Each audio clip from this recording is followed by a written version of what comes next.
वृन्दावनेश्वरी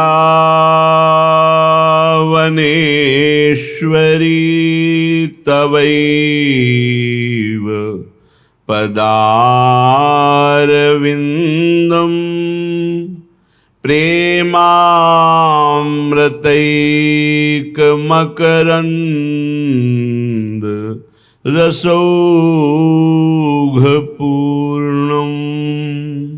हृद्यर्पितं मधुपते स्मरतापमुग्रं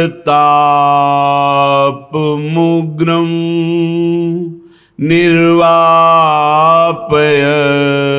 परम शीतलमाश्रयामि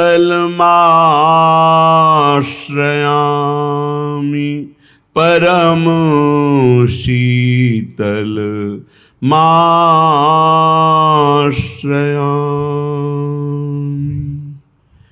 करहु कृपा वृषभानु दुलारी, करहु कृपा वृषभानु दुलारी। मम अवगुण गुण ने कुन हेरी, निजु कर लाल बिहारी। करहु कृपा वृषभानु दुलारी, करहु कृपा वृषभानु दुलारी। हे कृपामयी स्वामिनी जी, हमारे गुण अवगुण मत देखिए।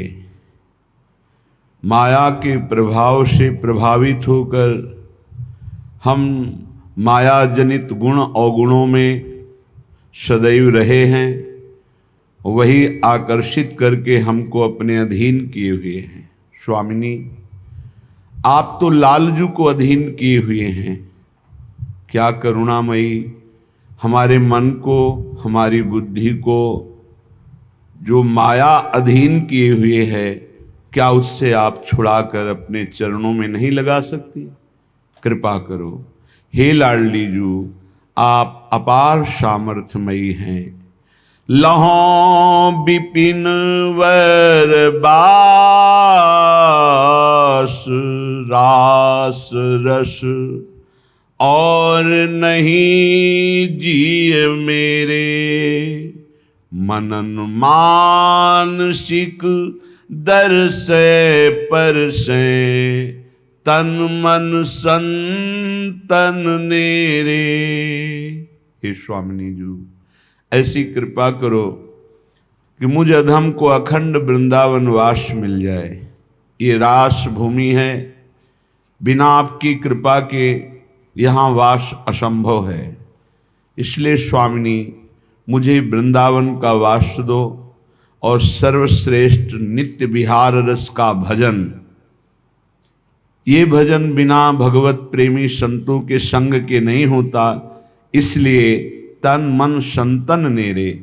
मेरा तन भी संतों के समीप रहे और मेरा मन भी संतों की आज्ञा में रहे, तो मेरे मन में मानसिक सेवा आपकी प्रारंभ हो जाए। ऐसी कृपा कर दो। जुवती कदम्ब मुकुट मणि श्यामा, सुख धामा श्री राधे। जैसी रूप लाल हित शरण गहे की, लाज राख हरि बाधे। शरण गहे की, लाज राखी हरि बाधे। हे प्रियाजू, समस्त ब्रज युवतियों के समूह की आप मुकुटमणि हैं, परम सुख धामा हैं। हे किशोरी जू, मैं आपकी शरण में हूँ। आप अपने शरणागत की लाज का निर्वाह कीजिए। मेरे गुण अवगुणों की तरफ ना देखकर आप अपनी कृपा सामर्थ्य की तरफ देखिए। जो सामर्थ्य लालजू को अधीन किए हुए है, मेरे दूषित मन को अधीन कर लेना कौन सी बड़ी बात है। हे स्वामिनी जी, आप कृपा करो। उपासक जब तन मन से संतों का संग करता है तो उसे सिद्धांतों की प्राप्ति होती है। अगर सिद्धांत से नहीं चलता है तो सत्संगी नहीं है। सत्संगी और सांसारिक में इतना ही अंतर है कि सांसारिक पुरुष की मन बुद्धि में जैसा आया वैसा कर बैठता है, और सत्संगी उसके मन बुद्धि में जब कोई बात आती है तो उसको प्रमाण खोजता है। ये गुरु आज्ञा के अंतर्गत है कि नहीं है, ये शास्त्र आज्ञा के अंतर्गत है कि नहीं है। अगर नहीं तो वो नहीं करेगा, है तो भी करेगा। तो फिर उसका अध्यात्म में प्रवेश हो जाएगा। इसीलिए कह रहे हैं यहाँ सिद्धांत कि प्रथम होई हरि कृपा, तब ही श्रद्धा उपजावे। साधु संग में प्रीति बढ़े, पुनि सद्गुण गावे। सबसे पहले हरि की कृपा हुई कि मनुष्य देह मिला। दूसरी कृपा हुई कि हमारी श्रद्धा भगवान और भगवान के भक्तों में हुई। ये भगवान की तरफ से मिली श्रद्धा है।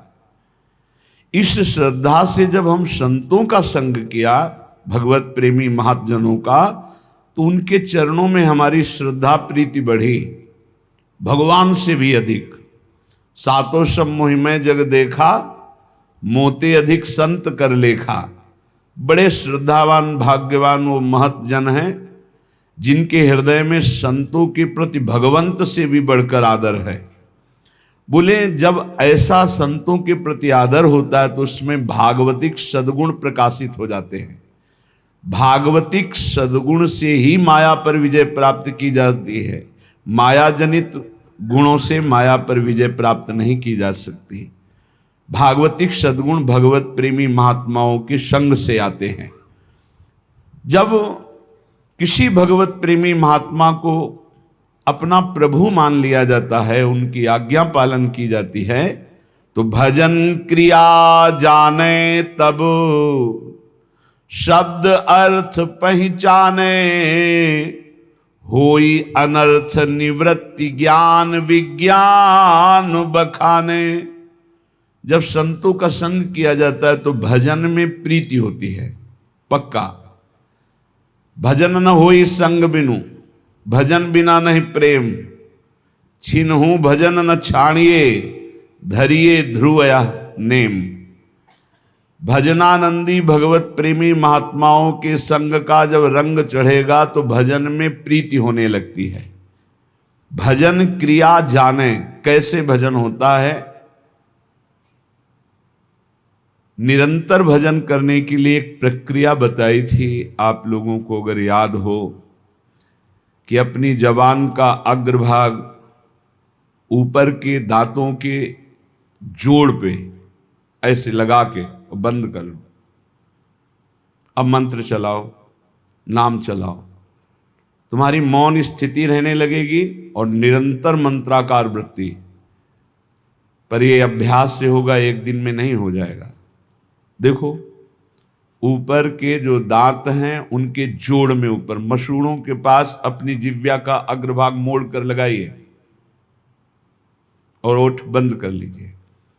फिर नाम चलाइए। हवा जो श्वास बार बार आ जा रही उसकी ठसक में नाम मंत्र को उच्चारण कीजिए, जिससे भौरा गुनगुनाता है अंदर से।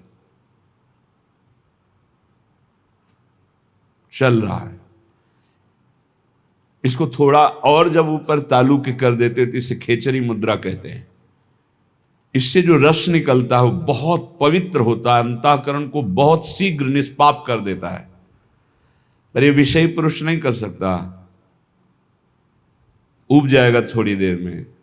अगर ये प्रक्रिया बनी रही तो आपको बोलने की हिम्मत नहीं रहेगी। कोई बात करेगा तो जहर जैसा लगेगा कि ये मंत्र छूट जाएगा अगर इससे बात करेंगे। प्रारंभिक दशा में बहुत निरंतर भजन करने के लिए ये प्रक्रिया हमारे काम आई पूर्व में। ये बहुत काम आए। तभी हमसे पूछा जाता था, तुम्हारे वाणी है, तुम बोल लेते हो? ऐसी स्थिति में रहते थे। यहाँ वृंदावन में जिस आश्रम में रहते थे, 8 महीना हो गए होंगे किसी से राधे श्याम नहीं बोले थे। तो उन्होंने एक दिन कहा, महात्मा तुम बोल लेते हो, तुम्हारे जबान है? तो हम कहा जी, यहाँ किसी से आप राधे राधे नहीं करते, जरूरत नहीं। जब राधे से राधे राधे हो रही तो और राधे राधे क्या करना है? अच्छा, क्योंकि अब वो जो जिस स्थिति में वही की बात समझेगा, आगे का तो समझेगा नहीं। आप अगर ये अभ्यास पकड़ लें तो निरंतर भजन करने की वृत्ति में पहला मौन और दूसरा निसंकल्प स्थिति जागरण कर देगा। और जो आपके अंदर अधिक मात्रा में रस निकलेगा जबान के नीचे से, इस प्रक्रिया से निकलता है। और ऊपर कर ले खेचरी मुद्रा में तो अमृत जैसा रस निकलता है, बहुत दिव्यता आती। भूख प्यास पर विजय प्राप्त करने की सामर्थ्य इसी रस से आती है। ये यौगिक क्रिया है। ऐसे करके ये मुद्रा है, शांत, आँख खुली है, बंद,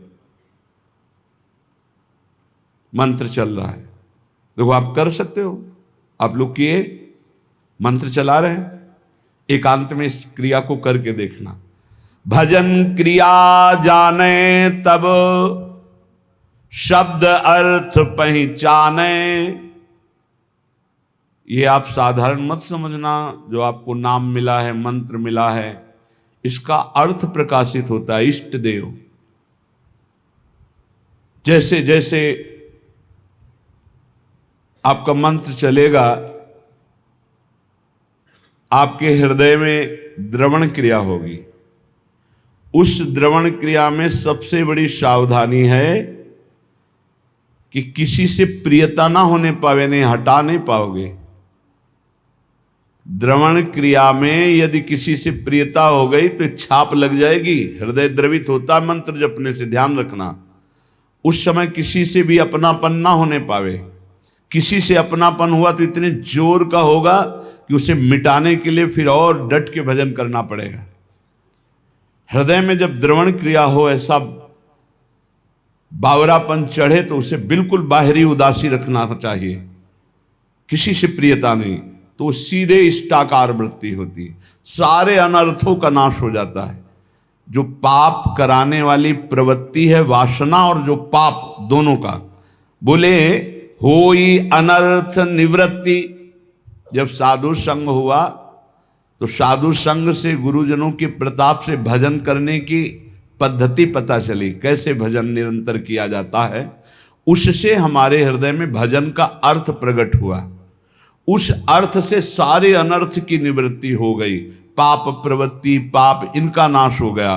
तो बोले होई अनर्थ निवृत्ति। और जहां अनर्थ निवृत्ति हुई तो ज्ञान विज्ञान बखाने, अंदर ज्ञान जागृत हो गया। विज्ञान, जो ज्ञान हुआ उसका अनुभव हो गया उसे। थोथा ज्ञान नहीं, केवल वाणी वाला, अनुभव में आ गया, क्योंकि भजन है। ज्ञान विज्ञान बखाने, फिर निष्ठा इष्ट विषय बढ़ के मन निश्चल होई। छिन छिन रुचि उपजाई नेह जग के सब खोई। अपने इष्ट की निष्ठा उसके हृदय में इतनी बढ़कर जागृत हो जाती है, अब कोई भी लाभ हानि प्रलोभन उसको अपने इष्ट से अलग नहीं कर सकता। निष्ठा इष्ट विषय बढ़ के मन निश्चल होई। मन अपने आराध्य देव के चरणों में निश्चल हो गए, हट ही नहीं सकता। फिर छिन छिन रुचि उपजाई। अपने आराध्य देव में प्रतिपल ऐसी प्रीति उमगी कि देह कुटुम ते जाए छूट सब ही विधि ना तो। नेह जग के सब खोई। शरीर संबंध, शरीर के भोग संबंध, शरीर के और रिश्ते नाते संबंध, ये सब झूठे हैं, ये अनुभव होने लगा। तो होई तबे आसक्ति प्राणपति नयनन झलके। गदगद पुलकित अंग प्रेम रस भीनी पलकें। अपने प्रिया प्रीतम में अत्यंत आसक्ति प्रकट हो गई। वो आसक्ति इतनी जोर की कि प्रिया प्रीतम नेत्रों में विराजमान हो गए। अब तो कभी वो गदगद कंठ होकर पुकारता है, कभी रोता है, सदैव कपोल उसके गीले रहते हैं। प्रेम रस भीनी पलके स्वप्रकाश निज भाव प्रकाशे तन मन माही। प्रेमी प्रेम निकेत प्रेम परसी पर छाही। जे भी प्रिया प्रीतम का साक्षात्कार हुआ कि उसे अपने सहचरी वपू का दर्शन हो गया, प्राप्ति हो गई। स्वप्रकाश निज भाव प्रकाशे तन मन। सहचरी भाव का मन मिल गया, सहचरी भाव का तन मिल गया, सहचरी भाव मिल गया। भाव देह और भाव मन दोनों की प्राप्ति हो गई। ये गुरु प्रदत्त भजन के प्रकाश से प्रेम निकेतन निकुंज महल में वो पहुंच गया और प्रिया प्रीतम की परछाई की तरह उनके साथ रहने लगा, शरीर रहते हुए। यह है गुरु प्रदत्त भजन का प्रभाव। अवतारी सब अवतारन यह नित्य बिहारी। श्री राधा वल्लभ लाल प्रगट लीला विस्तारी। यहीं से सब अवतार होते हैं। हमारे प्रभु राधा वल्लभ लाल बिहारी बिहारी जो नित्य विहार करते रहते, इन्हीं के अंश से ब्रह्मा विष्णु महेश, इन्हीं से सब अवतार प्रकट होते हैं। अवतारी सब अवतारन पर यह नित्य बिहारी। श्री राधा वल्लभ लाल प्रगट लीला विस्तारी। वृंदावन नवनिवृत्त निकुंज में सिंहासन पर विराजमान युगल सरकार इही विधि सिंहासन पर राजत।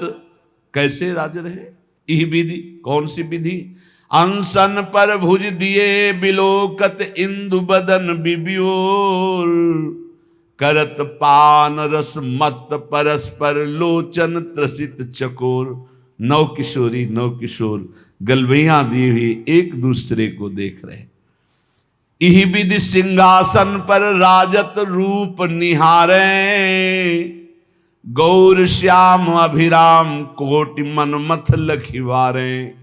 ऐसे सुंदर हमारे प्रिया प्रीतम हैं कि करोड़ों काम की छवि न्योछावर है इन पर। अब करोड़ों काम की छवि तो कह दी गई और आपने सुन ली। एक काम पूरे त्रिभुवन को बिना प्रकट हुए अपने अधीन किए है। अगर प्रकट हो जाए तो इतना सुंदर है कि त्रिभुवन में काम से सुंदर कोई है ही नहीं। काम और रति से बढ़कर कोई सुंदर नहीं। तभी भगवान को कोटि मनमथ मनमथा, करोड़ करोड़ कामों के मन का भी मंथन करने वाला कहा गया है।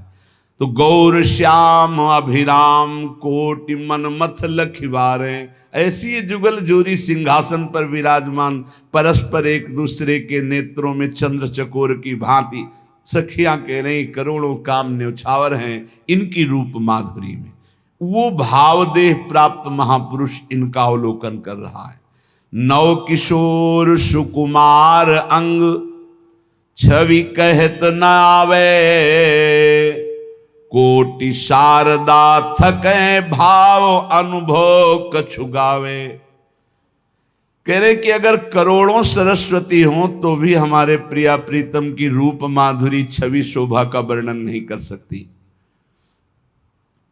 वो भावदेह प्राप्त उपासक देख रहा है कि सिंहासनारूढ़ परस्पर चंद्र चकोर नेत्र भय शोभाभिराम श्यामा श्याम विराजमान है। नव निकुंज अभिराम श्याम संग नीको बन्यो समाज। जैसी हित हरिवंश विलास रास जुत जोरी अविचल राजू। अब प्रिया प्रीतम को रिझाने के लिए सखियां नृत्यति गावत पटति उघट संगीत सुनावे। सहचरी ताल मृदंग बीन रसलीन बजावें। कोई तो सुंदर नृत्य करते हुए श्री चरण और कर हाव भाव प्रकट करते हुए पटका रहे, कोई बड़े उच्च स्वर से आलाप लेकर संगीत से युक्त राग रागिनियों की तान छेड़ रहे, कोई सहचरी ताल मृदंग बीणा रस में लीन होकर बजा रहे, प्रिया प्रीतम विराजमान है। तो कोई सखी चंवर मोर छल पान दान रूमाल लिए कर, लाल रूप हित प्रीति पीक दानी पाई ढर। सखियां कुछ नृत्य कर रही, कोई संगीत बजा रही, तो कोई सखी चंवर कर रही, तो कोई मोरछल, कोई व्यजन पंखा कर रही, कोई रुमाल लिए खड़ी है कि जरा भी पसीने की बूंद आए तो उसे पोंछ दे। रूपलाल जी महाराज कह रहे हैं कि मुझे सेवा मिली है पीकदानी की, मैं पीकदानी लिए सामने अपने सहचरी स्वरूप में विराजमान हूं। लाल रूप हित प्रीति पीकदानी पाई ढर, पटभूषण बनमाल लाल ललना तन सोहे। बहुत ही सौभाग्यशालिनी सहचरियां कोई वस्त्र बनी हुई हैं, कोई आभूषण बनी हुई, वहां कोई और वस्त्र आभूषण नहीं, सखियां बनी हुई। ये सौभाग्य है प्रिया प्रीतम के श्री अंग का स्पर्श पट आभूषण के रूप में सहचरियां प्राप्त करती। वहां कोई लौकिक स्वर्ण चांदी आदि आभूषण नहीं, कोई और रत्न नहीं है। ये सब नित्य भजनानंदी महापुरुष ही प्रिया प्रीतम की पोशाक बनते हैं, प्रिया प्रीतम के आभूषण बनते हैं। पट भूषण और बनमाल लाल ललना तन सोहे, शीस चंद्रिका मुकुट लटक त्रिभुवन मन मोहे। प्यारे जू एक दूसरे के प्रेम में ऐसे रंगे हुए हैं कि प्यारी जू के श्रीअंग की पोशाक प्यारे जू के रंग की, और प्यारे जू के श्रीअंग की पोशाक प्यारी जू के श्रीअंग के रंग की। प्यारे जू मोर मुकुट धारण किए हुए झुका हुआ है प्रिया जू की तरफ, और प्रिया जू की चंद्रिका मोर मुकुट का स्पर्श कर रही है। त्रिभुवन मनमोहन ऐसे युगल सरकार को सखियां रिझा रही। वो भावयुक्त उपासक देख रहा है। अद्भुत अमित अपार सकल सिंगार विराजे, भूषण भूषित अंग अंग लख मन मथ लाजे।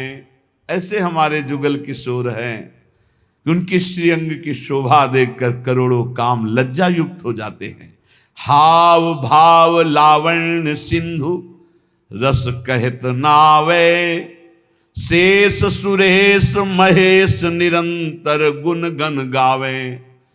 भगवान शंकर, देवराज इंद्र, ब्रह्मा जी और अनंत महिमाशाली भगवान शेष, ये सब बड़े बड़े हमारे प्रभु की प्रभुता का गान करते रहते हैं पर पार नहीं पाते। वही हमारे प्रियालाल का जो हाव भाव लावण्य प्रेम रस, ये वाणी की सामर्थ्य नहीं कि इसका गान किया जा सके।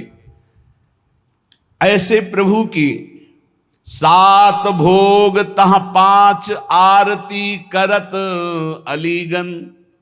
7 बार भोग लगता है हमारे प्रियालाल का और 5 बार आरती होती है।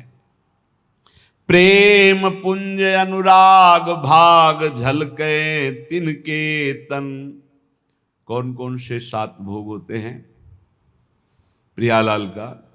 मंगला भोग, फिर श्रृंगार भोग, फिर राजभोग, फिर उत्थापन भोग, फिर संध्या भोग, और फिर शयन भोग, और फिर एक निशीथ भोग जो रात्रि के 12 बजे का।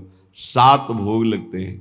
मंगला आरती, श्रृंगार आरती, राजभोग आरती और संध्या आरती और शयन आरती। ये 5 आरती होती है और 2 धूप आरती होती है। 2 धूप आरती होती है श्रृंगार के समय पहले, और उत्थापन के समय धूप के द्वारा ही आरती की जाती। तो आरती 5, भोग 7। सात भोग तह पांच आरती करत अलीगन, प्रेम पुंज अनुराग भाग झलके तिनके तन। मानो प्रेम के समूह हैं ऐसी सहचरियां प्रेम वपु धारण किए हुए प्रियालाल को 7 बार भोग लगाती, 5 बार आरती करती हैं और उनके तन की शोभा प्रेम प्रदान करने वाली, सहचरियों के तन की शोभा प्रेम प्रदान करने वाली। लीला विविध विहार नित्य नैमित्तिक झलके, अंतरंग बहिरंग द्रगन जो खोल ही पलके। प्रियालाल की नित्य नैमित्तिक लीलाएं, परिचर्या और रस में वन विहार, रस में सैया विहार, जल विहार, बहुत प्रकार की लीलाएं सखियां अपलक नेत्रों से इस रस का पान करती हैं। परम धाम यह नित्य वस्तु यहां दुर्लभ जानो, बड़भागी सुकृति जन संत वेग पहचानो। ये परम धाम वृंदावन है, ये नित्य प्रेम प्रिया प्रीतम का अत्यंत दुर्लभ वस्तु है। बड़भागी सुकृति जन वही है जिसको संत संग मिल गया। अब दुर्लभ नहीं रहेगा प्रेम, पर महत्संगस्तु दुर्लभो अगम्यो अमोघस्य। 3 बातें देवर्षि नारद जी ने कही। महापुरुषों का संग बड़ा दुर्लभ है, अगर मिल जाए तो निर्वाह करना कठिन है, क्योंकि अहम और मनमानी आचरण ये हमको उनकी आज्ञा में टिकने नहीं देते। अगर निर्वाह कर ले जाए उनकी आज्ञा का, अमोघस्य दुर्लभ प्रेम वस्तु प्राप्त हो जाए। परम धाम यह नित्य वस्तु अति दुर्लभ जानो, बड़भागी सुकृति जन, वही बड़भागी, वही तपस्वी, वही पुण्यात्मा संत वेगी पहचानो, जिसको संतों ने पहचान में ले लिया, ये मेरा जन है।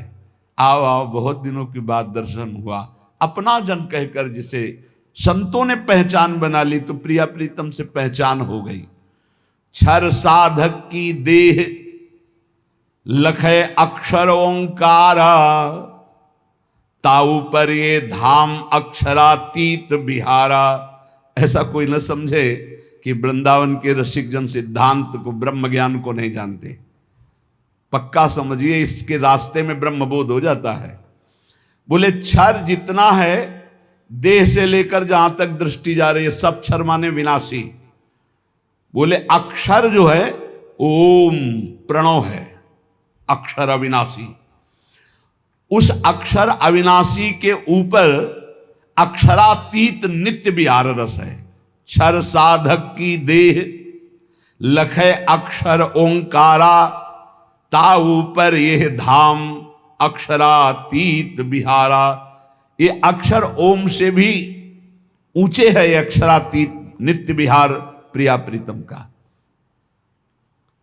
ये जो मोक्ष पदवी आत्मस्वरूप के तेज में लीन हो जाते हैं जन, वो और कोई नहीं, हमारे प्रियाजू के श्री चरणों की नख कांति है।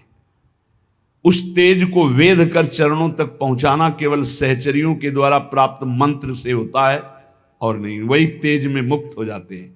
ध्रुवदास जी कह रहे हैं, ब्रह्म तेज को ज्योति जहां योगेश्वर धरे ध्यान, ताही को आवरण तहां नहीं पावे को जान।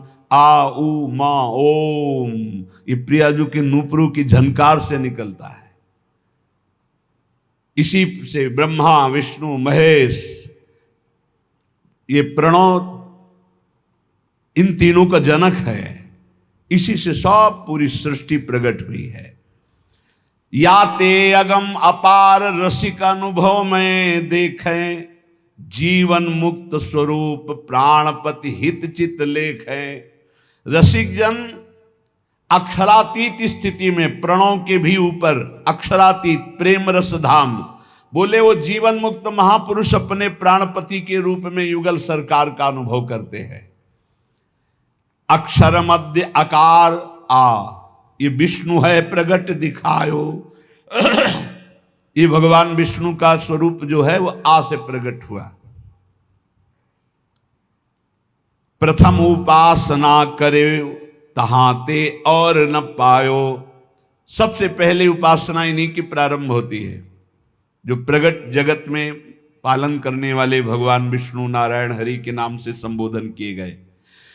शिव विधि सुख सनकादि आदि ऋषि नारद जान्यो, आचारज भय प्रगट दियो त्रिभुवन पहचान्यो। भगवान शंकर इसी प्रणों से सुख सनकादि आदि जितने भी ये ऋषि भगवत स्वरूप हैं, इन्होंने यही अनुभव किया है। प्रथम एक ओंकार आकार तहा निज सेवय। कोई समझता हो ये प्रेमी जन वृंदावन के क्या जाने ओंकार अकाल पुरुष को, नहीं नहीं।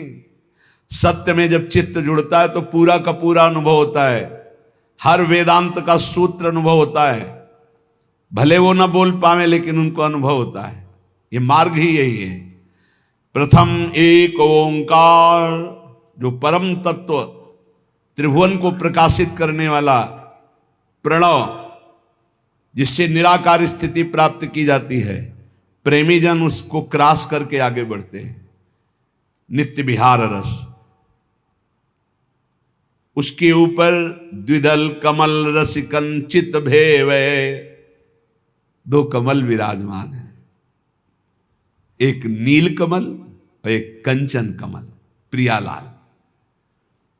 इन्हीं से अवतार, जितने अवतार होते हैं इनके मूल श्री लालजू महाराज, इन्हीं के अंश से सब प्रकट होते हैं। जो यह विदिशो करे चिंतवन मन तन माही, जीवन मुक्त स्वरूप प्रेम पर से पर छाही। देखो श्री जी की कृपा से अपने को प्रणों का भी चिंतन करने का अवसर मिला, वेदांत का भी चिंतन का। तब बाद में जो है राधा राधा चिल्ला रहे हैं ना, ये कोई हम कई बार कह चुके हैं कि केवल कोई अंधविश्वास या कोरी भावना से नहीं करते, ये तत्व की बात कह रहे हैं। ये परंपरा विद्या है राधा नाम। पीछे आज के ही दिन एक संगीत बजाने आए थे इसमें मंगला में प्रातःकालीन में, तो आज उनको आना था। उनमें से एक पधार गए, हम गए नरक नहीं जाएंगे। हम महाराज जी क्यों, उसको तो कोई भजन से मतलब नहीं, वो तो पैसा लेके आया था। लेकिन कहाँ आया था? वृंदावन। बार बार मुख करके बजा रहा था हमारी तरफ, सुनाई क्या दे रहा था? पीछे चलता रहता है राधा राधा, आगे गूंजता रहता है राधा राधा राधा।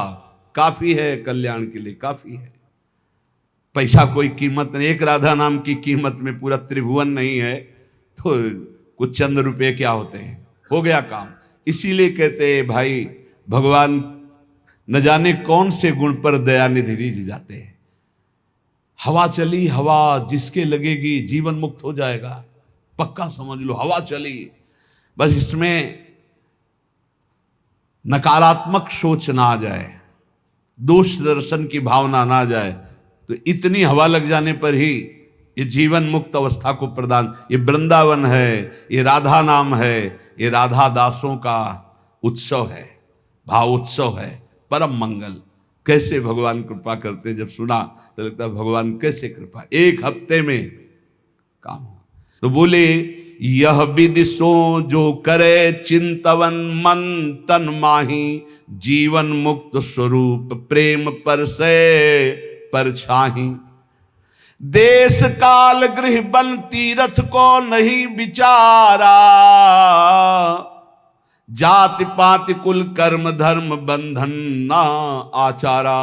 हमारे प्रियाजू के प्रेम रस उपासना में बस प्रेमी रसिक महापुरुषों को तन मन समर्पित कर दो। तन उनकी आज्ञा से कर्म करे, मन उनकी आज्ञा से संकल्प विकल्प का त्याग करके उनकी आज्ञा से चले, तो वो जीवन मुक्त हो जाएगा। बोले किस देश के हो तुम, इससे मतलब नहीं। किस समय तुम्हारा जन्म हुआ, कहाँ जन्म हुआ, किस योन में, मतलब किस कुल में, किस, इससे हमारा कोई मतलब नहीं। देखो यहाँ कभी नहीं पूछा जाता तुम्हारा नाम क्या है, तुम कहाँ से, आज तक हम नहीं जानते। सही बात अगर हमसे पूछा जाए तो लोग हमको झूठा मानेंगे। सच्ची कहते हैं इन बच्चों में से सब संत जो विराजमान है, एक दो के तो जानते हैं, जो पहले हित धाम में शुरुआत में बताया था। बका किसी से अपनी तरफ से हम ये नहीं जानते ये कहाँ के हैं और ये किस कुल में जन्मे हैं, ये हम नहीं जानते। हमारे पास रहते हुए 10-10 8-8 वर्ष हो गए, हम ये नहीं जानते, क्योंकि हम सिर्फ भगवत भाव से आप हमारे श्री जी के, बस कहाँ से हो, कौन हो, क्या नाम है, क्या, ये हमें कोई मतलब, किस कुल के हो हमें कोई मतलब नहीं।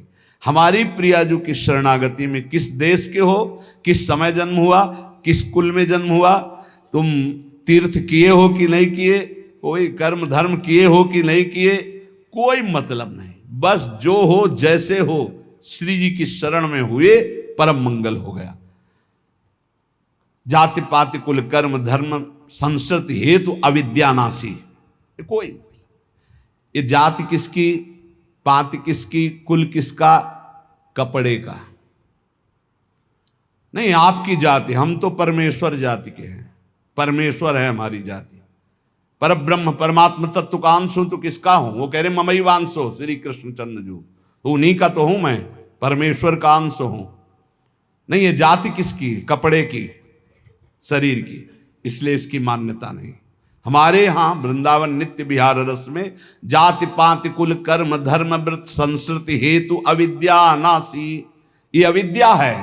जाति पाति कुल कर्म धर्म ये सब अविद्याकृत है, यही तो समझना है। इसीलिए तो वेदातीत उपासना है। वेदानपि संन्यस्तिसा केवलम अवच्छिन्न अनुरागम लभते, जो वेद का भी पूर्ण त्याग कर देता है अखंड प्रेम को प्राप्त होता है।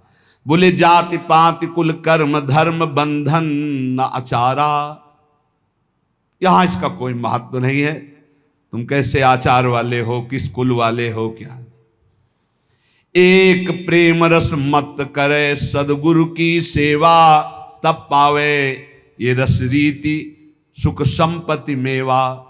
इसमें एक ही बात केवल है कि अपने सदगुरु का अनन्य होकर उनकी आज्ञा में चले, उनकी सेवा में रहे।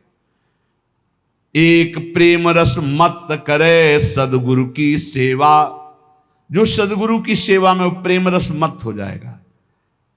यही समझ में नहीं आता कि शास्त्र कह रहा है यहां है खजाना, वो भटक रहा है, खजाने को ठुकरा के भटक रहा है। यही घर के अंदर तिजोरी है और माल ढूंढ रहा है बाहर दरवाजे के, कहीं नहीं मिलना। भटक लो, कितने तीर्थ क्या क्या, तुम्हें जो करना कर लो। जब तुम्हें परमानंद की अनुभूति होगी तो यहां होगी अंतर्मुख होने पर। सर्वात्मना न विसृजेत बहिरिंद्रियाणि, अंतर्मुख हो जाए, इंद्रियों को बहिर्मुख मत कर। तब पावे यह रीति प्रीति सुख संपत्ति मेवा।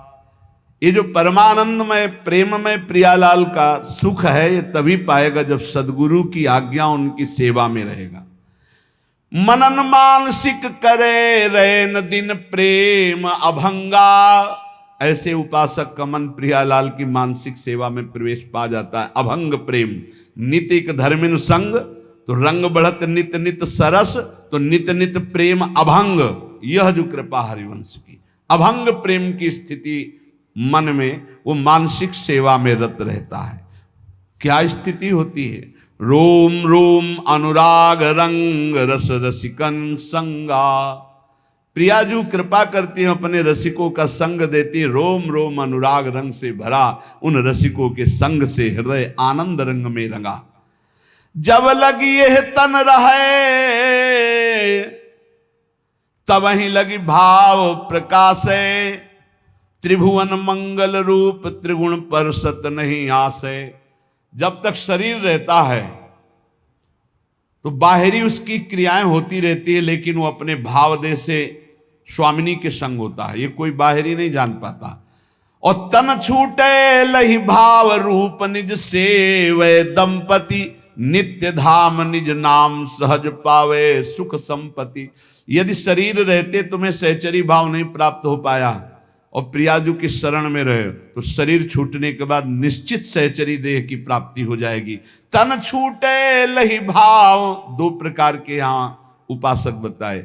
एक शरीर रहते सहचरी भाव प्राप्त करके शरीर की क्रियाएं बिल्कुल ठीक व्यवहारिक वैसे ही हो रही हैं जैसे एक सम्यक विवेकवान साधक करता है।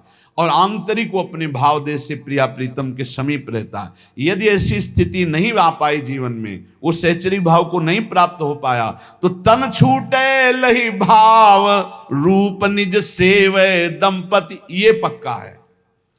आचार्य शरण में है, गुरु शरण में है, तो शरीर छूटने के बाद सीधे उसे सहचरी देह की प्राप्ति होगी और प्रिया प्रीतम के समीप पहुंच जाएगा। नित्य धाम निज नाम सहज पावे सुख संपत्ति, नित्य धाम वृंदावन में सहज सुख प्रिया प्रीतम की सेवा सुख को वो प्राप्त कर लेता है। ये परम तत्व सिद्धांत निगमागम को सार, श्री रूप लाल हित गुरु कृपा ते लख लिख्यो सुविचार। श्री गुरुदेव की कृपा से रूपलाल गोस्वामी जी कहते हैं, मैंने जो नित्य विहार वृंदावन के सहचरी भाव का सिद्धांत अनुभव किया, वही तुम्हें लिख करके बता रहा हूं। जाही अनुभव होई सोइया रस को पावे, भूले गतिमति देह नेह जग के बिसरावे। जिसके हृदय में सहचरी भाव का जागरण होता है, वो सदैव इस रस में स्थित रहता है। उसको ना शरीर की चिंता रहती है, ना वास की चिंता रहती है, ना परिवार की चिंता रहती है। गृहस्थ हो या विरक्त हो, एक अलमस्ती छा जाती और स्वयं भगवान उसके भरण पोषण की सब जिम्मेवारी, योगक्षेमम वहाम्यहम्। देखो, ये चिंता नहीं होनी चाहिए कि आज हम यहाँ हैं, हमारा भरण पोषण हो रहा है, कल क्या होगा। अगर कल की तुम्हें चिंता है तो तुम शरणागत नहीं हो। शरणागत कल की चिंता नहीं करता। जिसने आज दिया है, अरे जब दांत न थे तब दूध दियो, अब दांत दियो ताको अन्न भी दे हैं, जल में थल में नभ में। पशु पक्षिन को दे तो को भी दे हैं, काहे को मूढ़ विचार करत, बेक मतलब व्यर्थ की चिंता कर रहे हो। देखो कितना बड़ा कृपालु भगवान। मैया के शरीर में एक बूंद दूध नहीं होता। जब बालक का जन्म होता है तो भगवान उसके रक्त को दूध में बदल देते हैं, और उतना ही गर्म, उतना ही मीठा और उतना ही पावर युक्त जितना बच्चा सह जाए। कैसे कृपालु भगवान है। जब दांत नहीं थे तो मां के शरीर से रक्त को दूध में परिवर्तित करके भरण, अब काहे को चिंता करता है। गर्भ में कौन व्यवस्था कर रहा था, वही तो भरण पोषण कर रहे थे प्रभु। लोग समझ नहीं रहे। वैष्णव होकर, भगवत दास होकर कल की चिंता करते हो। तुम्हें कभी ऐसा नहीं लगता कि स्वामिनी के चरणों का भरोसा ही नहीं आया है। अरे नरक स्वर्ग अपवर्ग आस नहीं त्रास है, जा राखो ता रहो मान सुखरास। ये जीवन प्रिया जी को दिया है। नाम रूप का निरंतर चिंतन करते हुए प्रियालाल जहां जैसे रखे। शरणागति का बहुत बड़ा बल होता है। अभी शरणागति ही नहीं हुई, इसीलिए बहुत सी त्रुटियां हृदय में अपना स्थान बनाए रहती हैं। जाही अनुभव होई सोइया रस को पावे, भूले गतिमति देह नेह जग के बिसरावे। सांसारिक संबंध फीके लगने लगते हैं। ये मृत शरीर दिखाई देने लगता है, मरा हुआ है। बस जब तक ये चल रहा नहीं, पहले ही वो मरा हुआ अनुभव में आ जाता है। रसिक उपासक संग करे, छिन छिन रुचि बाढ़ है। ये बहुत कठिन है रसिकों का संग। अगर रसिक संग में छिन छिन रुचि बढ़े तो ये दशा आ जाएगी। सुनत नाम गुण रूप पुलकी गद गद तन का है। नाम सुनते ही, रूप सुनते ही, लीला चरित्र सुनते ही रोमांच होने लगे। मेरे प्रियालाल की बात हो रही। ये रसिकों के संग से प्राप्त होता है प्रेम। रे मन रसकन संग बिन रंचना उपजय प्रेम। इस संसार में मोह रात्रि अज्ञान की ऐसी फैली हुई कि सब सो रहे हैं, सब स्वप्न देख रहे हैं। मेरी पत्नी, मेरा पुत्र, मैंने ये भोगा, मैं भोग लूंगा, ये मैंने जमा कर लिया, ये जमा कर लूंगा, ये कर लिया, वो कर लूंगा। ये स्वप्न चल रहा है। निशा तिमिर अज्ञान मध्य कोई एक जागे। अरबों खरबों सब मनुष्य शरीर है, सब सो रहे हैं। मोह निशा सब सोवनिहारा, देखे स्वपन अनेक प्रकारा। ये अनेक प्रकार का स्वप्न देख, कोई बिरला एक जगता है। क्या जगता है? ये जन्म अब भगवत प्राप्ति के लिए। अब मनमानी आचरण नहीं करूंगा, अब शास्त्र और गुरु की आज्ञा के अनुसार चलूंगा, तो बिरहे उपास विशास प्राणपति सो अनुरागे। उसके अंदर विरह, उपासना का फल क्या है? विरहाग्नि जग जाना, प्रियाजू के मिलन की, प्रियालाल के मिलन की, प्राणपति श्री जुगल सरकार के मिलन की विरहाग्नि जल जाना। कैसे मिलेंगे, कैसे उनको देख पाऊं? वो देख पावे या न देख पावे, हर समय वो विकल रहता है। कैसे देखूं? कब मिली है पिय प्राणनाथ मनमोहन प्यारो। ये वेदना देखो ना, हृदय में क्या तुम्हारे चल रहा है? ये वेदना चलती है। कब मिली है प्रिय प्राणनाथ मनमोहन प्यारो, ललित त्रिभंगी रंगी प्यारो गुनगन गारो। कब मुझे लालजू मिलेंगे जो ललित त्रिभंगी समस्त गुणों के समुद्र हैं, बड़े प्यारे हैं, अद्भुत लावण्य है। कब मिलेंगे हमारी प्यारी जू? कब मिलेंगी? ये कभी अंदर की बात, अंदर चले तो छिन छिन जुगल किशोर रूप अनुभव अवगाहे, चाह विरह उपजाए कामना मन की दाहे। सारी कामनाएं भस्म हो गई रसिकों के संग से, एक ही चाह रह गई, कैसे युगल सरकार मिले, कैसे प्रिया प्रीतम मिले। तो अनुभव में जो रूप बतायो श्री गुरु अपनो, करे चिंतवन ताको जग को जाने सपनों। बिल्कुल सत्य मान लीजिए, ये स्वाप्निक जगत केवल हमारे समय को नष्ट कर रहा है। यदि हम गुरु प्रदत्त नाम और रूप मंत्र का चिंतन नहीं कर रहे तो हमारा समय व्यर्थ जा रहा। पक्का पछताओगे, हाथ कुछ नहीं लगेगा।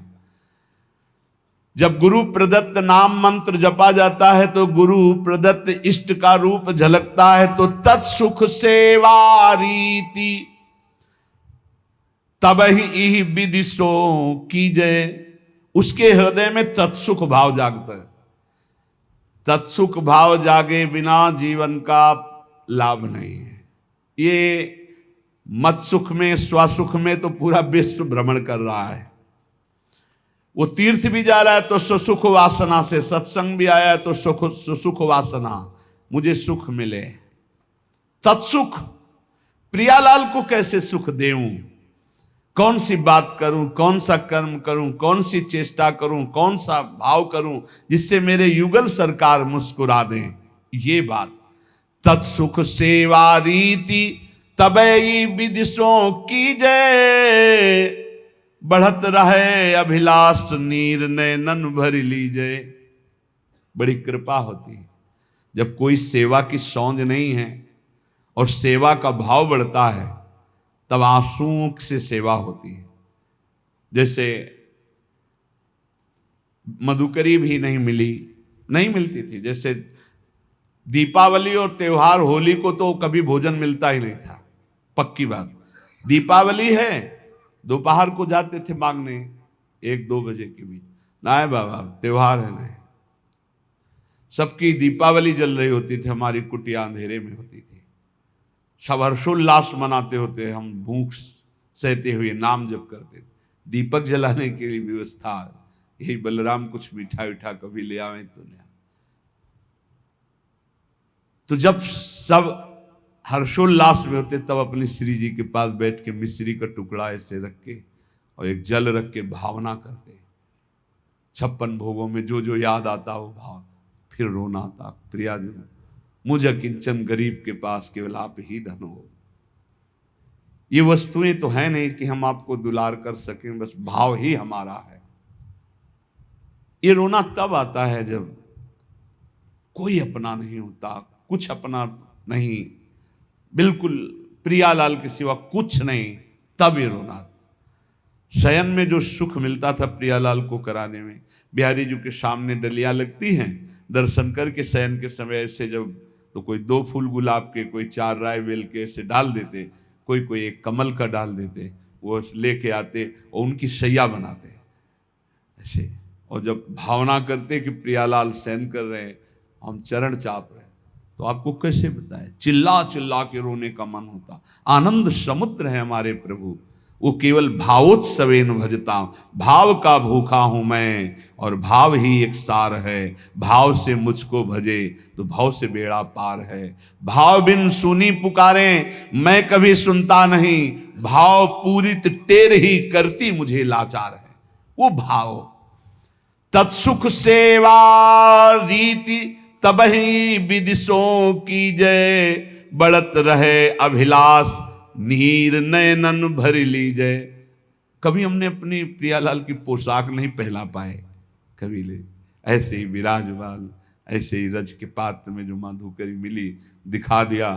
उस समय जो भाव आता रुदन का कि अपने प्रभु को मैं कुछ भोग नहीं लगा सकता, अपने प्रभु का कोई श्रृंगार नहीं कर सकता, हर चीज पैसे से, इत्र है, चंदन है, सब पैसे, और पैसा विषयी पुरुषों के संग से, और विषयी पुरुषों को रिझाने की कला अलग होती, अपने पास वो नहीं है, अपने पास तो प्रियालाल के रिझाने की कला है, तो फिर वो ठसक बनी रहती, उसमें चाटुकारिता नहीं होती विषयी पुरुषों की। कब देखो इन नैन प्राणपति प्यारी संगा, लगी रहे चित चाह प्रेम पुलकित अंग अंगा। ये हृदय में स्थिति प्राप्त होती।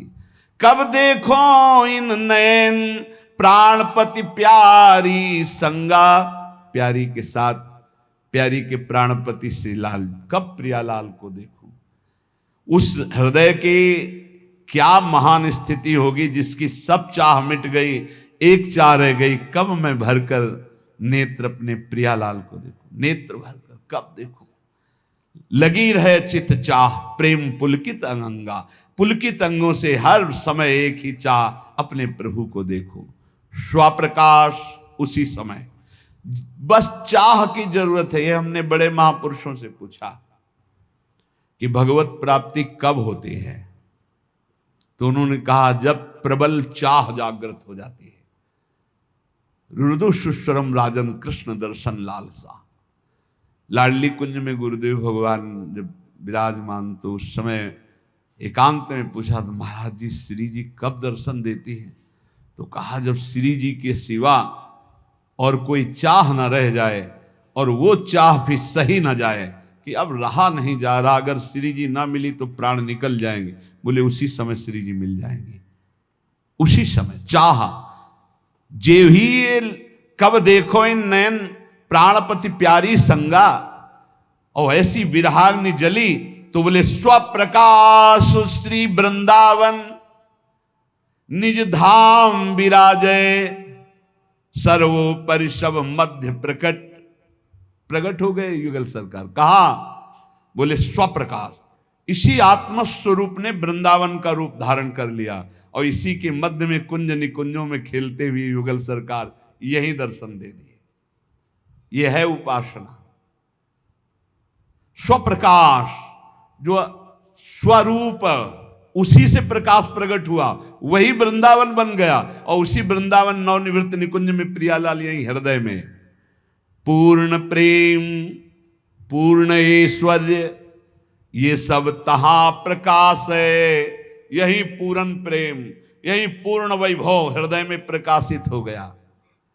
ये अवतारी सबको या निश्चल विविध विलास है। समस्त अवतारों के अवतारी श्री राधा वल्लभ लाल हृदय निकुंज में प्रकाशित हो गए।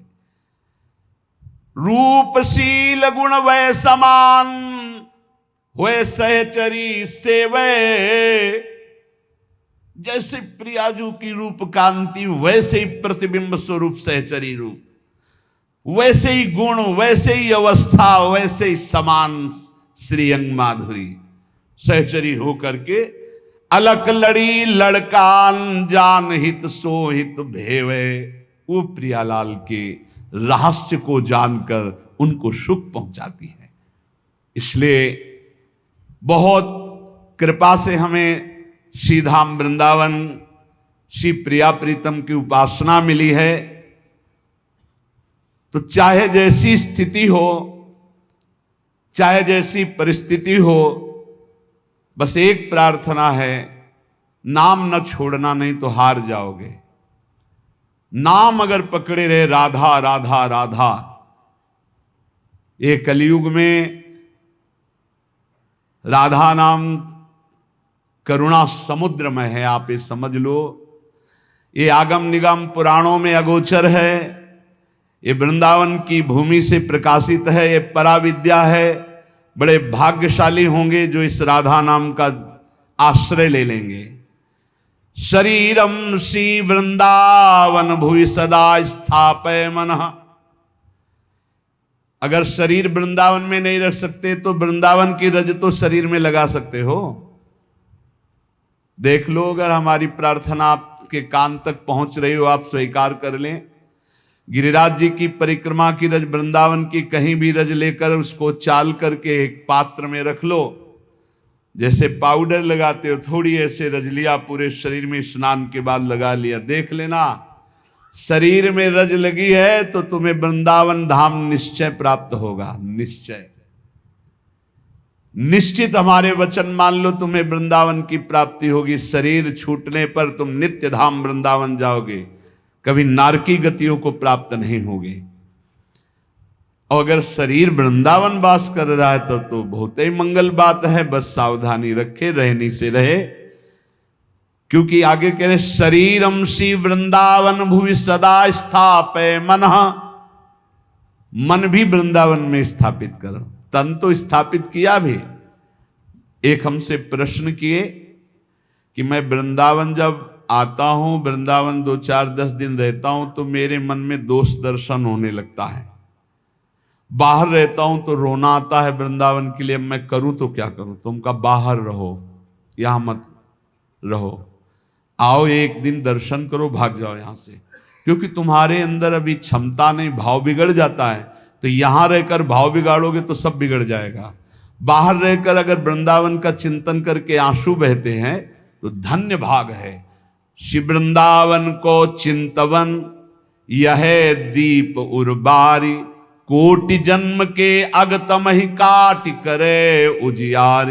कभी कभी आ गए, दर्शन कर गए, सत्संग सुन गए, और रोज मोबाइल से सत्संग सुना, नाम जप किया, और वृंदावन का चिंतन करके अगर रोना आ जाए, फिर क्या कहना है। ये उत्तम है।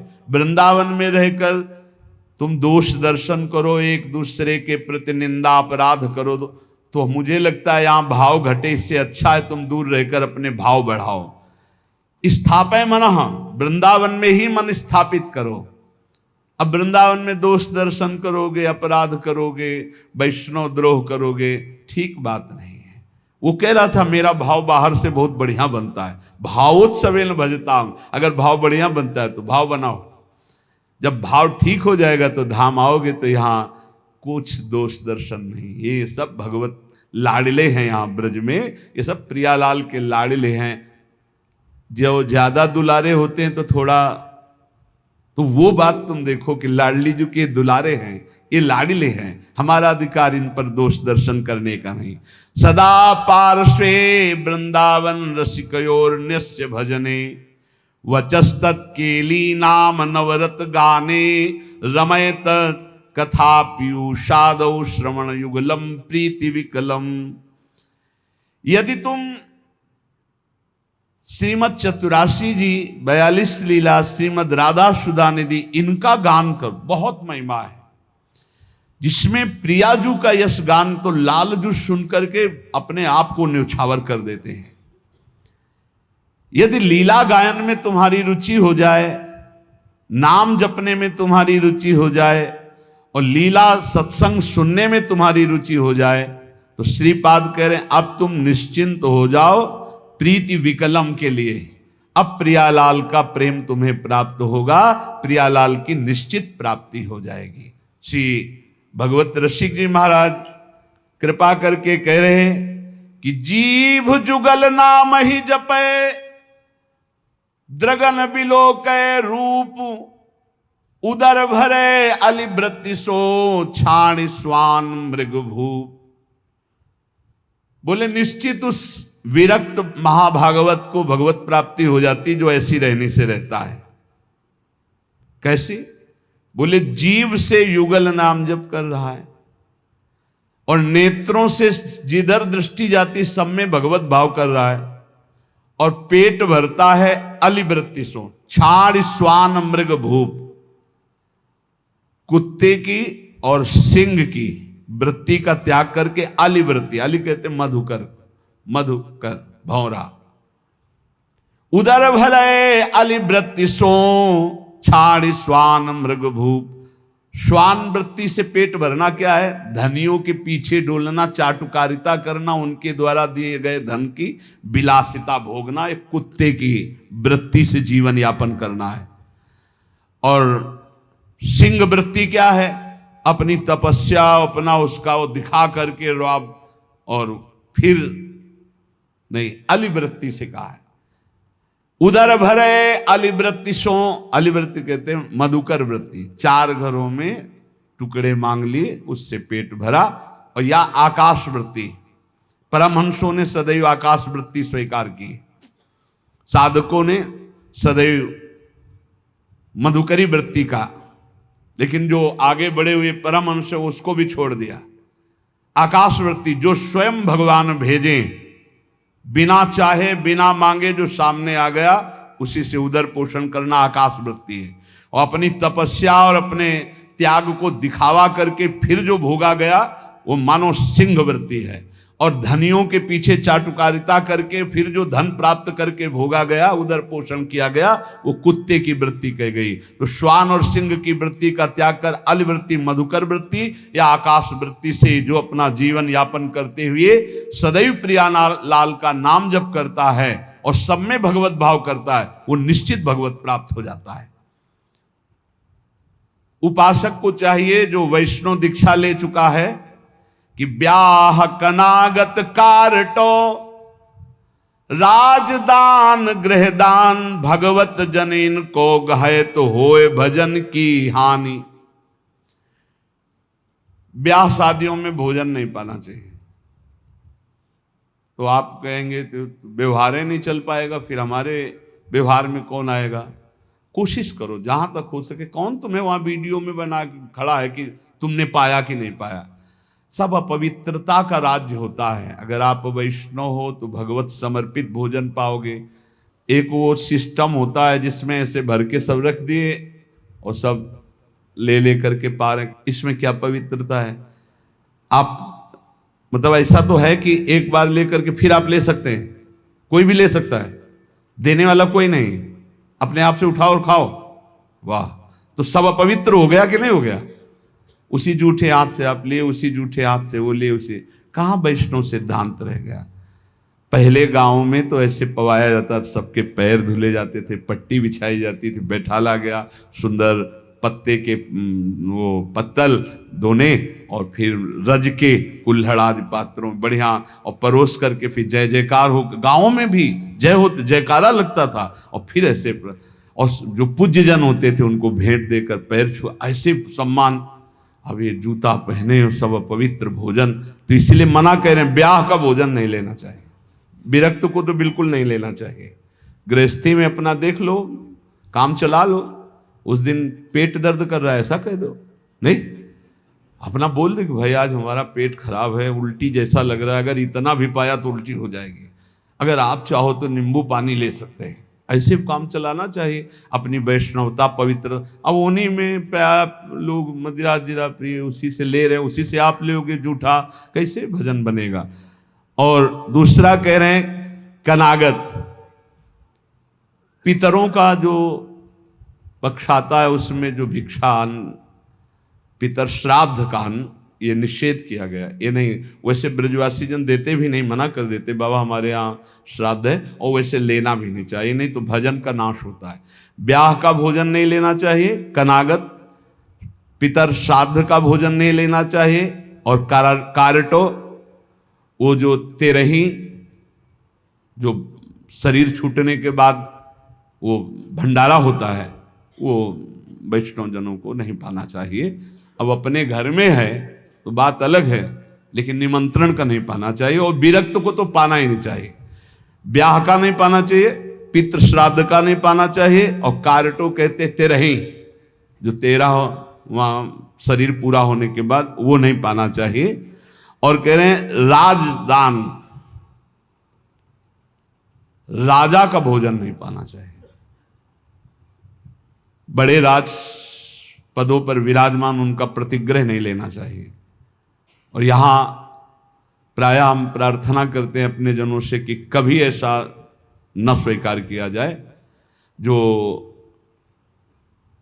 साधारण नौकरी करते हैं, किसान हैं, वो 150 रुपया दे दे तो ले ले, उससे नमक दाल रोटी खाओगे तो भजन बढ़ेगा। और जो ऊंची गड्डी के चक्कर में पड़ोगे तो फिर भाव बिगड़ जाएगा, भजन नहीं होगा। राजअन्न निषेध किया गया है, राज अन्न राज प्रतिग्रह बहुत हानिकारक होता है। यहां तक कि राज दर्शन निषेध किया गया। जब महाप्रभु चैतन्य देव से कहा गया कि जगन्नाथपुरी के परम महाभागवत राजा रुद्र प्रताप जी आपके दर्शन करना चाहते हैं, तो उन्होंने कहा हाँ, आप यही करोगे ना, हमारा सन्यास धर्म नष्ट करोगे, अब राज दर्शन हम करें।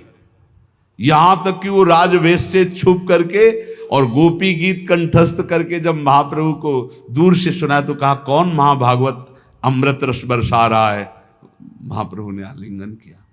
राज दर्शन, राज अन्न, राज प्रतिग्रह, ये इसलिए कि इससे बुद्धि भ्रष्ट हो जाती है, भजन में रुचि नहीं होती।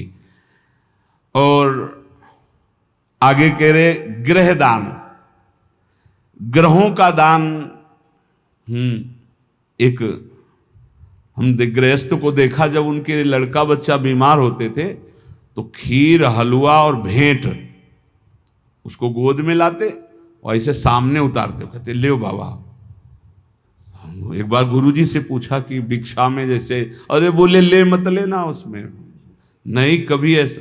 देखो लोग संत महात्माओं को क्या समझते हैं, ऐसे पवाया जाता है जैसे अपने पुत्र को पवाओ।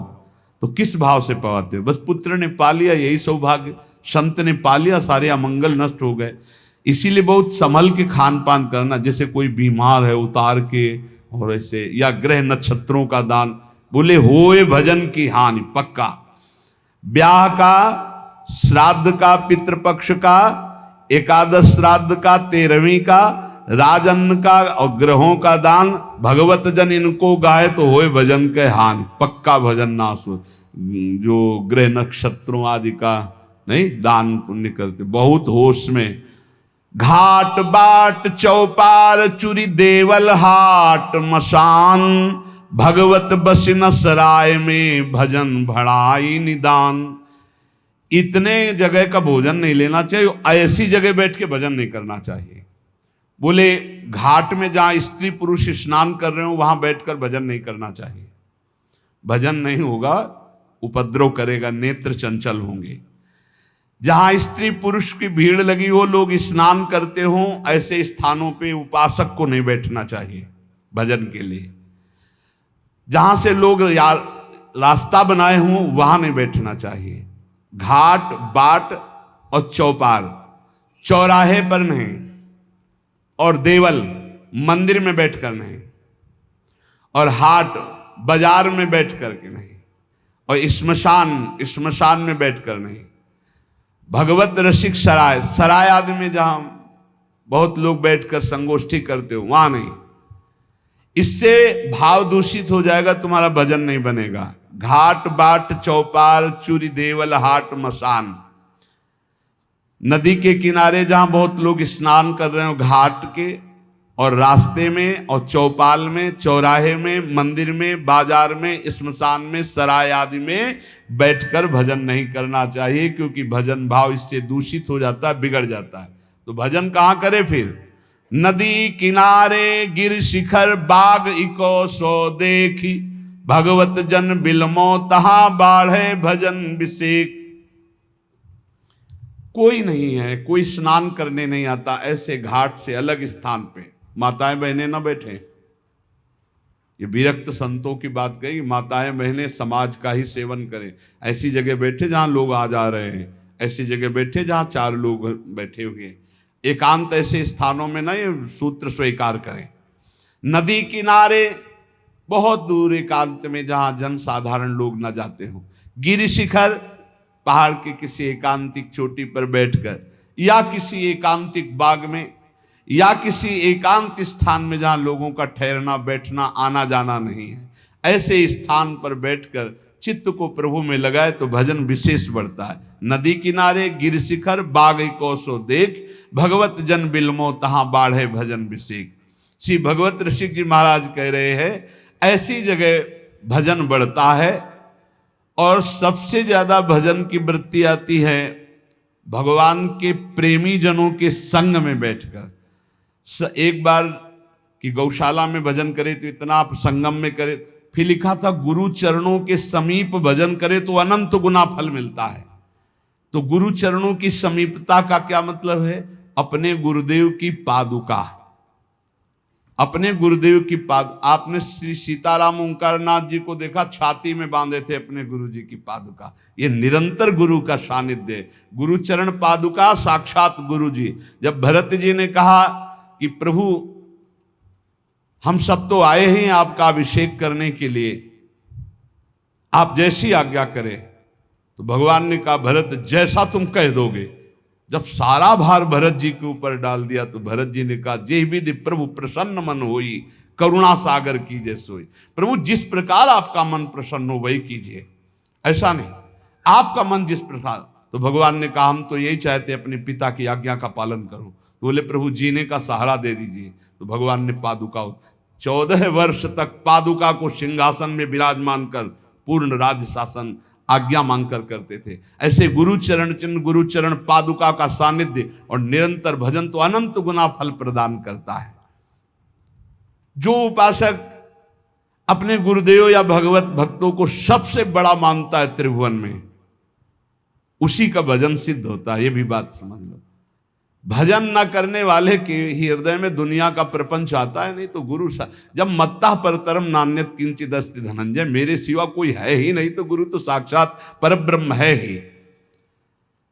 को कहे अवनी बड़ी, भगवत ऋषि जी कह रहे, कोई कहता है कि संसार में सबसे बड़ी भूमि है, पृथ्वी सबसे बड़ी है, तो कोई कहता है नहीं पृथ्वी से बड़ा तासु दूनो समुद्र पुनी, पृथ्वी से बड़ी समुद्र है, पृथ्वी से बड़ा, क्योंकि पृथ्वी से कई गुना बढ़कर जल है, तो समुद्र बड़ा है। तो बोले सो अंजुलि भरी लियो ताई सोख्यो अगस्त मुनि, बोले समुद्र से बढ़कर अगस्त मुनि है, क्योंकि अंजुलि में रख के समुद्र को पी गए। तो बोले अगस्त भी तो आकाश में एक तारे की जगह है। नव अगस्त को बास छिपे उद्योत भानु के, जब सूर्य प्रकट होता है तो उनका टिमटिमाना भी नहीं दिखाई देता, आकाश में विराजमान है अगस्त। पृथ्वी से बड़ा समुद्र, समुद्र से बड़े अगस्त जी, क्योंकि अंजुलि में पी लिया। अगस्त जी आकाश में तारे की तरह चमक रहे हैं, लेकिन जब सूर्य प्रकट होता है तो अगस्त का तेज छुप जाता है। और वेदों में कहे हुए सूत्र है कि जो सूर्य है भानु वेदियों कहा है चक्षु है चक्रपाण के, सुदर्शन चक्रधारी भगवान श्री हरि के नेत्र के प्रकाश से सूर्य प्रकाशित है। तो भगवान के नेत्र सूर्य से बढ़कर प्रकाशवान हुए। और ऐसे भगवान चक्रपाणि हरिजन के हृदय कमल कीन्हो निवास। भगवान कहते हैं मुझे भक्तों ने अधीन कर लिया है, आम भक्त पराधीनो असुतंत्र यदि। ऐसे भगवान भक्त के अधीन है तो सबसे बड़े हुए भक्त। पृथ्वी से बड़ा समुद्र, समुद्र से बड़े अगस्त जी, अगस्त जी आकाश में, और अगस्त जी भी भानु के तेज से मंद पड़ जाते हैं, और भानु का तेज भी भगवान के नेत्र से प्रकाशित। तो भगवान श्री हरि भक्तों के अधीन है, भक्तों के हृदय में रहते, इसलिए सर्वश्रेष्ठ भक्त।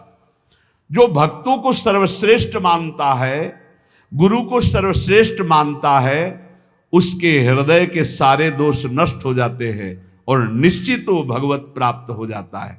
संतों ने कृपा करके हमें भगवत उपदेश किए हैं जिससे हमारे सारे दोष नष्ट हो जाए। कह रहे हैं कि इस संसार में कैसे जाना जाए कि ये आदमी नरक जाएगा, अपने को कैसे जाना जाए कि हम नरक जाएंगे। बोले विश्वासघातिनो ये च कृतघ्नाव्रत लोपिनः द्विज देवेषु विद्विष्टा शांतयन्ते धराम नराः। जिसने किसी को विश्वास दिलाया और विश्वासघात कर दिया उसको नरक की प्राप्ति होगी। विश्वासघाती महापापी माना जाता है, कभी विश्वासघात न करे। कोई शरण में आ जाए या किसी को वचन दे दे या किसी को विश्वास दे दे फिर विश्वासघात करे, उसको नरक की प्राप्ति होती है। दूसरा, कृतघ्न, तुम्हारे साथ उपकार किया, तुमने उपकार नहीं माना, उसका अमंगल किया, नरक की प्राप्ति होगी। तीसरा, आज से मैं ये करूंगा ऐसा व्रत लिया और व्रत तोड़ दिया बीच में, उसको नरक की प्राप्ति होगी। ये खिलवाड़ नहीं है कि मैं ये व्रत लूंगा, ये ऐसा करूंगा, मैं ऐसा धाम जाऊंगा, ये इतने लोगों को भोजन कराऊंगा। ये कई लोग ऐसे होते हैं जो बड़ी बड़ी बातें कह देते हैं, उनको पता नहीं कि ये खिलवाड़ नहीं है। ऐसा कर दूंगा, ऐसा कर दूंगा, ऐसा कर दूंगा, और किया कुछ नहीं, वो पहुंच गए नरक। व्रत का उल्लंघन करने वाले, प्रतिज्ञा का उल्लंघन करने वाले, नियम का उल्लंघन करने वाले नरक को प्राप्त होते हैं। मैं इतनी परिक्रमा करूंगा, मैं ऐसा करूं, कुछ भी नहीं। कोई नियम को ऐसे मत लो कि मैं ये करूंगा। ए प्रभु की इच्छा होगी, समय रहा, जीवन रहा तो हो जाएगा, नहीं रहा, आप सामय के मर गए तो। ये बात ध्यान रखिए, आगे चलकर मैं सन्यास लूंगा, विरक्त होके वृंदावन वास करो, नरक जाओगे अगर नहीं विरक्त हुए तो। मैं इतना यहां मंदिर बनवा दूंगा, नहीं बनवाया नरक जाओगे। वचन संभाल के बोलो, आज से मैं कुछ दिन व्रत रहूंगा। बकवास करना बंद कर दे तो जीवन उन्नति में हो जाता है। शाम का भोजन नहीं करूंगा, एकांत भजन करूंगा, नहीं भोजन मत करना, लेकिन सेवा करो, भजन करो। समझे नहीं आते, वाणी को ऐसे बिखेरते चले जाते हैं। व्रत का उल्लंघन करने वाला नारकी गति को प्राप्त होता है। संतों से द्वेष करने वाला, गुरु से द्वेष करने वाला, ये नरक को प्राप्त होते हैं। और ध्यान से सुनो, जो माता पिता को दंडित करता है, गाली देता है, अपमान करता है, उसे सीधे नरक की प्राप्ति होती है। बिल्कुल पक्का समझ लो। माता पिता भगवान का स्वरूप है। मातृदेवो भव पितृदेवो भव। बिल्कुल बुद्धि खराब मत करो, कलयुग बुद्धि भ्रष्ट कर रहा है। माने मात पिता ने देवा साधुन ते करवावें सेवा, जिनके ये आचरण भवानी ते निश्चर समझानो। राक्षस है, और ऐसे राक्षस अब पुत्र रूप में ज्यादा पैदा हो रहे हैं। एक देखा मुंह कि माता को बाल पकड़ के घसीट रहा है, लात से पेट में प्रहार कर रहा है, पिता को थप्पड़ और सीधे छाती पे लात। वाह, इस पुत्र के जानते हो क्या गति होगी? सीधे रो नरक। फिर वहां जो दंड मिलता है, वहां मरना तो है नहीं प्यारे, ना बेहोश हो सकते हो ना मर सकते हो, होश में रहकर दंड भोगना है। नरक की ये खासियत है। 100 बार काटे जाओगे, 100 बार जिंदा रहोगे, उसे यातना देह कहते हैं। होश में ये मत मानना कि नरक वरक नहीं है। जैसे लोग कहते जा रहे कौन नरक सरक, बोल लो। जब फंसते हो ना, बोले यही सब मिलता है, यही नहीं मिलता है। जब चोरी करोगे तो पहले घर से लेके थाने तक डंडा चलेगा, फिर थाने में स्पेशल पिटाई होगी, फिर कपड़े वपड़े संभाल के तुम्हारे हथकड़ी लगा के जज के सामने, फिर वहां तुम्हारी चोरी का न्याय होगा। ये ब्याज में मिला है। ये ब्याज में घर से लेकर पकड़ने तक और थाने तक जो पिटाई हुई, ये ब्याज है। मूल तो न्यायाधीश करेगा कि 20 साल की सजा या अमुक से इतना इतना दंड। ऐसे ही कर लो मनमानी पाप। यहां जो ठोकर और रोग हैं, ये तो ब्याज है, मूल तो नरक में भोगना पड़ेगा। जो माता पिता का त्याग कर देता है उसे नरक की प्राप्ति होती है। जो माता पिता को दंड देता है, जो माता पिता को गाली देता है, और जो अपनी पाणी ग्रहण की हुई स्त्री को निर्दोष स्त्री को नाना प्रकार के दोषारोपण करके दंड देता रहता है, कलह मचाता रहता है, ऐसे पुरुष को नरक की प्राप्ति। और जो अपने सज्जन पति का त्याग कर पर पुरुष का अनुसरण करती, ऐसी स्त्री को नरक की प्राप्ति होती है। जो गुरुजनों को कठोर वचन बोलते हैं, जो गुरुजनों का आदेश का पालन नहीं करते, उनका पोषण नहीं करते, जो देवता ब्राह्मण और निर्बलों का धन का अपहरण कर लेते हैं, ऐसे मनुष्यों को नरक की प्राप्ति होती है। जो मदिरा पान करते हैं, सुन लीजिए, ये च मद्य रता पापा द्वित कर्म रतास्तथा। हमारा शास्त्र कहता है भारतवासी हो, विदेशी नहीं हो तुम, इस भूमि में जन्मे हो, यदि मदिरा पियोगे तो नरक का रास्ता पक्का कर रहे हो। बोले इसमें तो कोई हिंसा नहीं, लेकिन शास्त्र निषेध है। ये च मद्य रता पापा द्वित कर्म रतास्तथा। जो जुआ खेलते हैं, मदिरा पीते हैं, और जो साधु वेश रख के पाखंड करते हैं, इनको सीधे नरक की प्राप्ति होती है। यहां जो वर्णन हो रहा है वो बीच में विश्राम नहीं, सीधे नरक, बिना रोक टोक के। जो माता पिता को दंड देते हैं, जो निर्बलों का धन अपहरण करते हैं, जो देवताओं का धन अपहरण करते, देव मंदिरों का, जो पापी मदिरा पीता है, जुआ खेलता है, जो पाखंड करता है साधु वेश में, इन सब को नरक की प्राप्ति होती है। ऐसा थोड़ी कि तुम साधु वेश रख लिए तो तुम चक्रवर्ती हो, जो चाहो सो कर सको, नहीं। देखो, अगर साधु वेश धरकर गलती हो जाए तो भगवान क्षमा करते, चूक, लेकिन पाखंड का मतलब जानबूझ के वही करते रहना, महापातकी अतिपातकी, इन सबको, और जो दूसरे जीव जंतुओं को पका के खाते हैं, जो जीवों को पका के, ये भारत है, भारत धर्मात्माओं का देश है, महात्माओं का देश है, यति और सतियों का देश है। यहां एक कबूतर के लिए अपने शरीर को काट के तराजू पे रख दिया, ये वो राजाओं का देश है, वो प्रजा का देश है जो शरणागतों के लिए जीवन अर्पित कर दे। यहां जो जीव जंतुओं को पका के खाते हैं, भैया सुन लो, ये जो मांस मछली अंडा खाने वाले, बोले और तो कुछ हम नहीं खाते, मछली खाते। तो मछली में जीव नहीं? बोले नहीं, पानी की तरोई है। हाँ, हमसे बोले एक तरोई जो होती है वो जमीन में छेलती है, ये पानी की तरोई है मछली, और पानी की तरोई है वो। बनोगे तुम भी पानी की तरोई, तैयार हो जाओ, फिर तुमको सीधे मिर्ची की तरह तल के कढ़ाई में जिंदा फिर खाएंगे। वो काल स्वरूप भगवान है।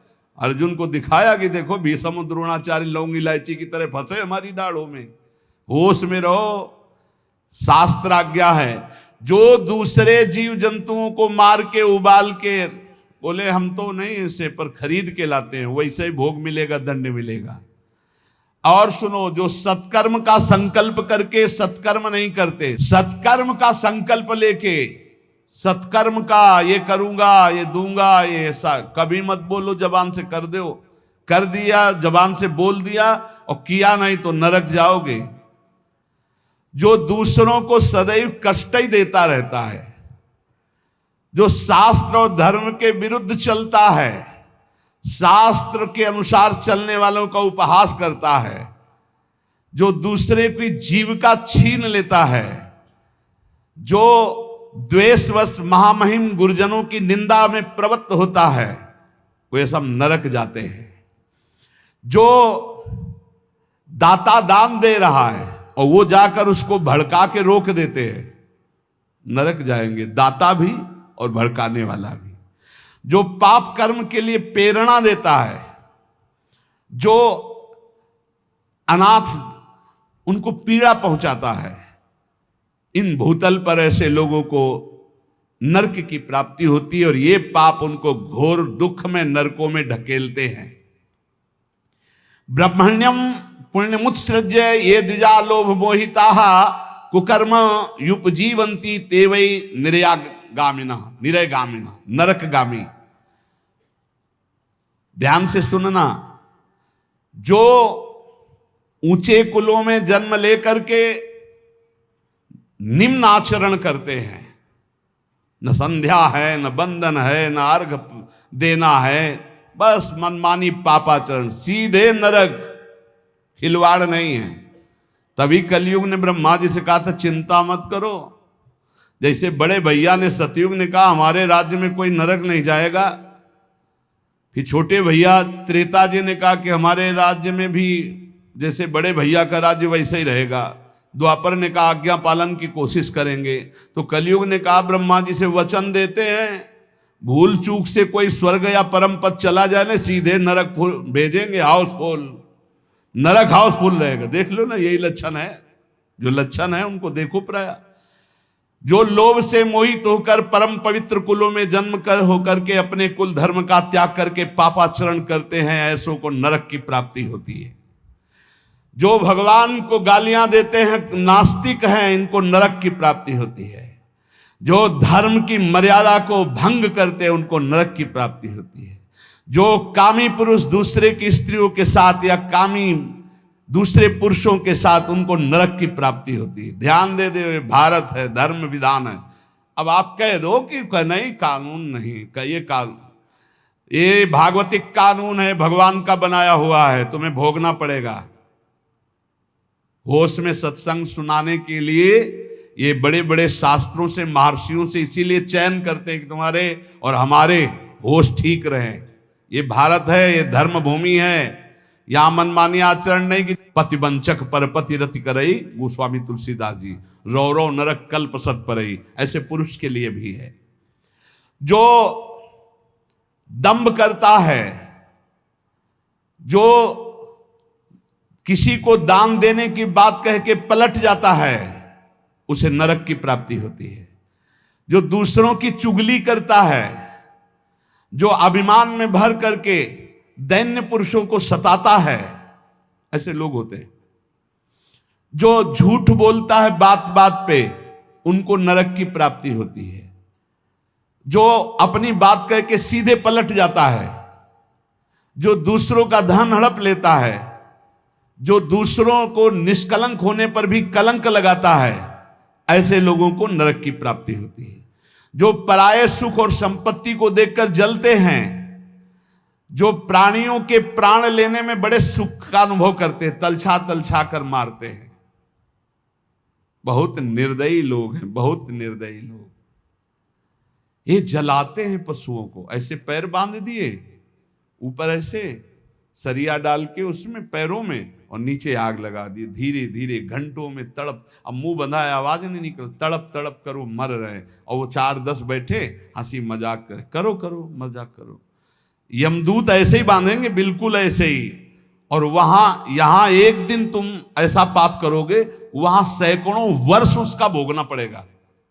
जैसे 15-20 मिनट पाप कर ले, कत्ल कर ले, व्यभिचार कर ले, पूरे जीवन जेल में रहना पड़ेगा, फांसी भी हो सकती है। ऐसे ही यहां एक पशु को तुमने जलाया, आनंद लिया, वहां हो सकता है कि एक कल्प तक तुमको जलाया जाए। जैसे यहां एक 15 मिनट का अपराध, आजीवन कारावास। होश में ये नहीं मानना कि ये नरक स्वर्ग सब व्यर्थ है।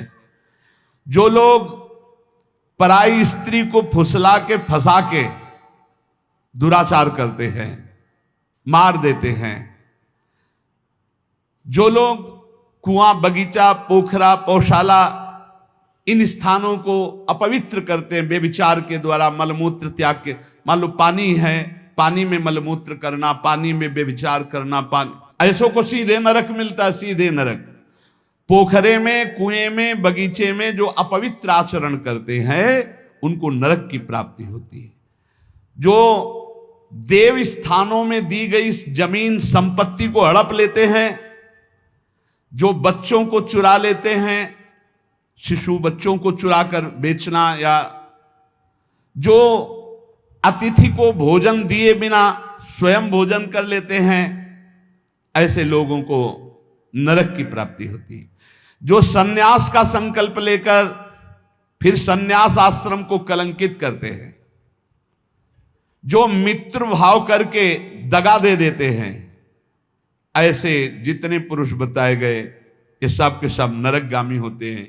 इसलिए हम श्री भगवान का आश्रय लेकर नाम जप करते हुए सुधार करें, हमको नरक न जाना पड़े, इसी जन्म में हमारी भगवत प्राप्ति हो जाए, निश्चित हो जाएगी नाम जप से। और ये संकल्प लो, अब लो नसानी अब ना न सही हो, तो भगवान कृपा करके माफ कर देंगे। आम तो हम सर्व पापेभ्यो मोक्षयिष्यामि मा शुचा। श्री राधा वल्लभ लाल की।